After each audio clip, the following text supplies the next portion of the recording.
Hello, everyone. Welcome back to Engage at Home, built to you by Montgomery County's Caregiver Support Program.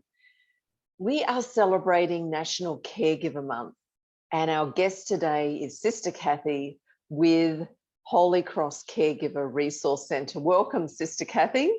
Thank you, Lily.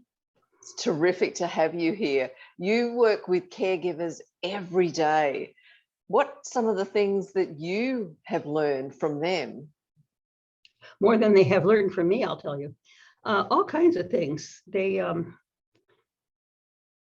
things come up from one minute to the next, and they are very helpful in the support. We do 7 support groups a week, and since the pandemic, they've all been virtual, which has been a big change. Some people love it, and some people hate it and ask me every day when we're going to get back to our regular routine. But because we've spread out so much with the groups being virtual, it's going to work for some people, but not for all of them. So I don't know what kind of a solution we're going to come up with. But it's very interesting. In one group, we've got a woman in Sicily and another one in Spain. She's Florida, but her mother's in Spain and she goes back and forth. And Texas and Rhode Island, and it's just very interesting, all the changes that have come about as a result of the pandemic. And it, of course, puts a lot of extra pressure on caregivers too. Well, that was one upset, having all the groups moved, but that's just a drop in the bucket. I mean, they had to do more doctor's appointments, they had to deal with quarantines, they had probably children home that they didn't have before, or spouses were trying to work from home, and finding little niches to do all this at home isn't as easy as it sounds. I discovered that and very quickly moved myself back to my office and put myself in quarantine.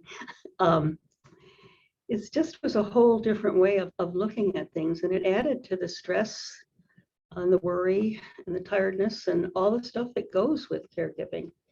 So it's been an interesting almost 2 years, but most of us made it. Yeah, absolutely. Thank you. You talk about this thing of caregivers juggling so many responsibilities, and you pointed out quite clearly that even before COVID, caregivers had so many things that they had to be dealing with, and the pandemic has made that more complicated.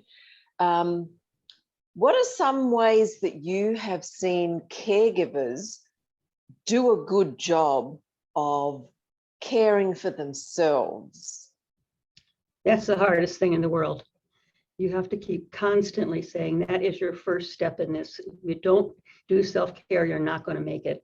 No matter how much you have help you have from support groups and friends and neighbors and family members, they've got to take care of themselves. And they don't. They see themselves last. And that just doesn't work. So we try with the support groups and reading a lot of books, and more books have come out.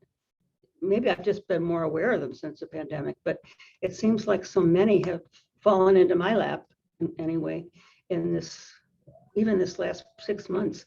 But those are helpful if they have time to read them.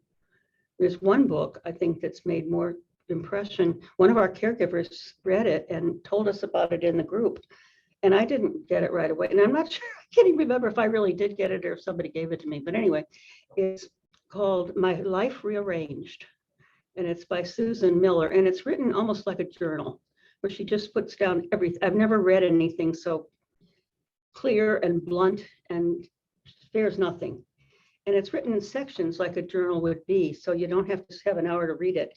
I found just sitting here in between activities, I could read part of it. But the more we've talked about it, the more people have gotten that book, and we're all saying it's one of the best things we've ever, for caregiving, ever put our hands on. It is just so amazing. Could you repeat the title? My Life Rearranged. My Life Rearranged. I'll definitely include that in the information where this video is, so people can also look that one up. It's a book. Yeah. But I got it from Amazon. I know it's there, but probably anywhere. but it really is good.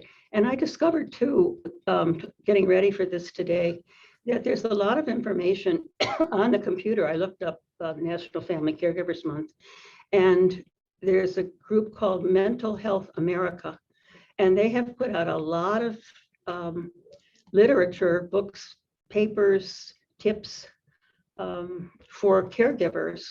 And they have you insert your email address and be on their email list, and they will just send these things to you as they come out. So I thought that was a pretty good resource. I didn't know it was there. So if we could share that with other people, make them more aware of Definitely some out there. And what was that name again? Mental Health America. Mental Health America. Excellent. I'll look that one up and share that one too. And I think that's what you just shared is in some ways where caregiver support groups, whether they're through Holy Cross Caregiver Resource Centre or the Alzheimer's Association or the Parkinson's Association, or some of these more informal groups. I know people have told me that they've found some really good support groups through Facebook and other ways. It's about sharing, and it's this thing of you helping the caregiver realize that they're not going alone. I always have said that some people will come in when we were meeting in our own room here, and somebody new would walk in and start to cry. And she would say, I don't know why I'm crying. I don't cry.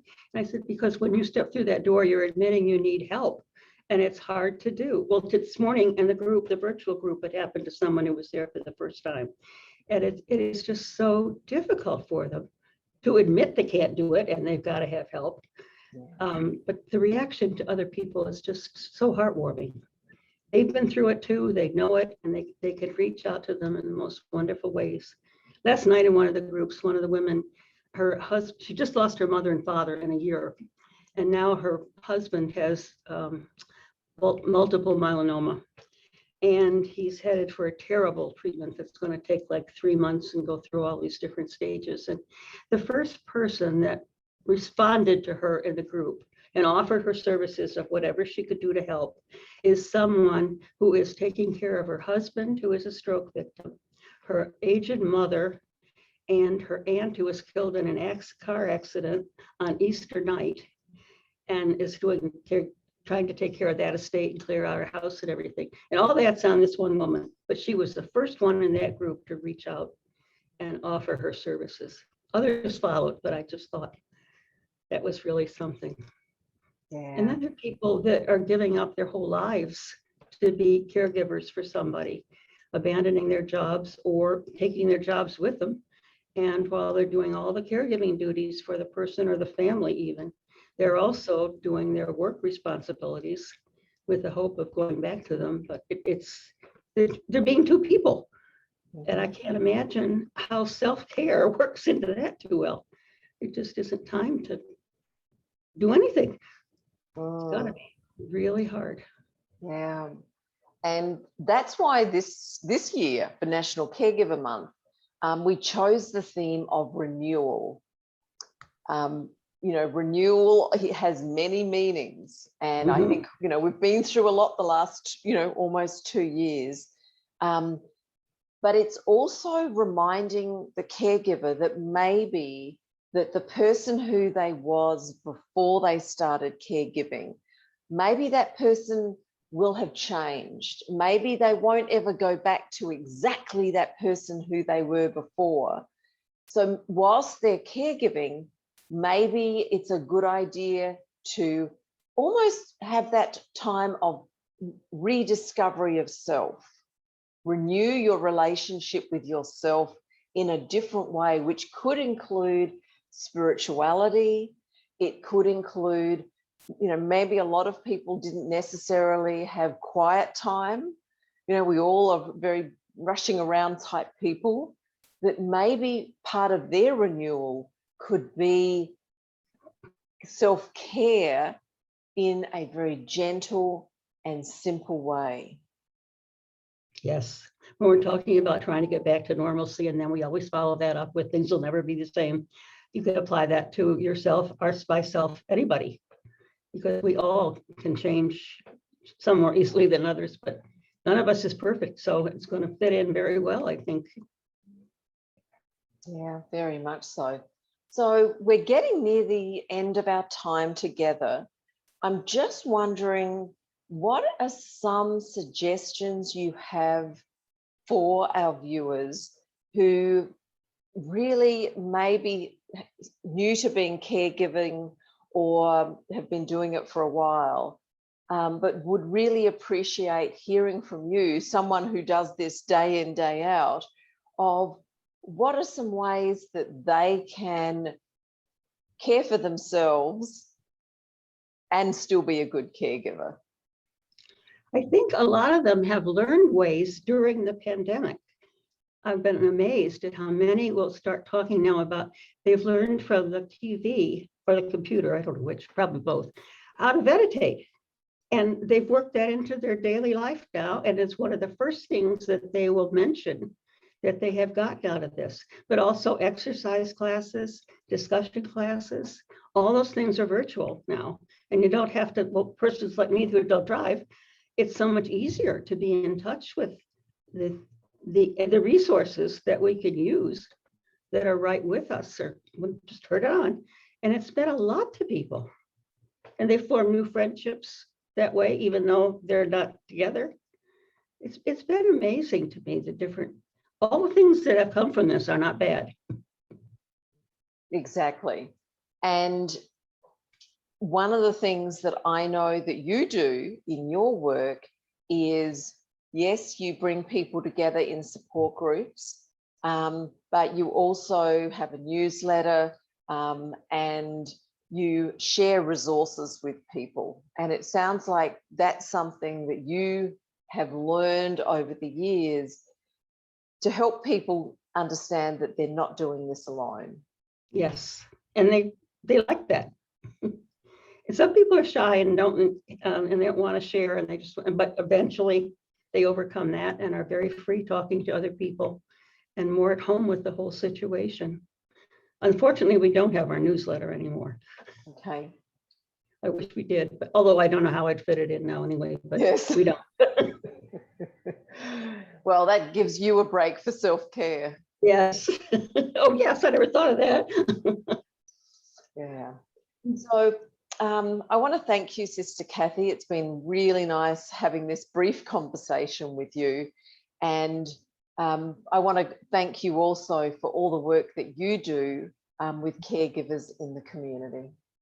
Thank you very much. And what you do is even more important, of getting us together and keeping us going and organized and reaching out to others. So thank you too, Lily. Good arrangement. Thank you. Well, this has been another episode of Engage at Home. And as always, I want to remind you all to stay calm.